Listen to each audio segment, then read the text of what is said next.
નમસ્તે દોસ્તો, કેમ છો બધા? આજે હું બનાવી રહી છું સરસોનું શાક. હું ઓસ્ટ્રેલિયામાં રહું છું. અત્યારે અહીંયા શિયાળો છે, તો મારા ઘરમાં સરસોનું શાક શિયાળામાં બહુ વખત બને છે અને મને એમ થયું કે હું પણ તમારી સાથે શેર કરું આ રેસીપી. આ રેસીપીમાં આપણને જોઈએ છે સરસવની ભાજી, પાલક, મેથી. તેને મેં અહીંયા સારી રીતે ધોઈને લઈ લીધી છે, કેમ કે તેમાં માટી હોય છે પાલક અને સરસવની ભાજીમાં, તો તેને સારી રીતે 2-3 વખત મેં ધોઈને લઈ લીધી છે. તેને અહીંયા મેં મોટા મોટા ટુકડા કરી કટ કરી તેને પ્રેશર કુકરમાં મૂકી દીધા છે.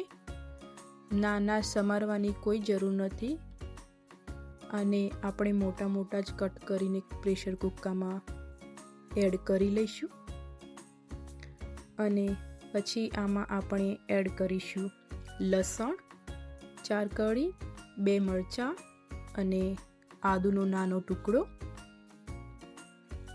અને આમાં આપણે પાણી બહુ જ ઓછું જરૂર પડે છે, લગભગ અડધો કપ જેટલું પાણી આપણે અહીંયા એડ કરવાનું છે. બહુ પાણી એડ નથી કરવાનું, કેમ કે ભાજીમાં ઓલરેડી પાણીનો ભાગ હોય છે. તો મેં અહીંયા બધું નાખીને સારી રીતે મિક્સ કરી લીધું છે. પછી આને આપણે 3 થી 4 સીટી વાગે ત્યાં સુધી તેને પકવવા દેવાનું છે. આ સારી રીતે પકાઈ જાય પછી આપણે તેને ચમચાની મદદથી અથવા તો બ્લેન્ડરની મદદથી તેને સારી રીતે મિક્સ કરી દઈશું. આપણે અધકચરું મિક્સ કરવાનું છે, એકદમ સ્મૂધ નથી બનાવવું. સ્મૂધ બનાવીશું સારો ટેસ્ટ નહીં લાગે, અધકચરું હશે તો જ સારો ટેસ્ટ આવશે.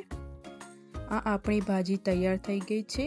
આનો તડકાનો વિડીયો મેં ઓલરેડી યુટ્યુબ ચેનલ પર મૂકી દીધો છે, તમે ત્યાં જઈને જોઈ શકો છો. આ મારો વિડીયો તમને ગમ્યો હોય તો please share, subscribe and comment. અને નવી રેસીપી સાથે મળીશું ફરી એકવાર. ચલો bye bye. Thank you for watching.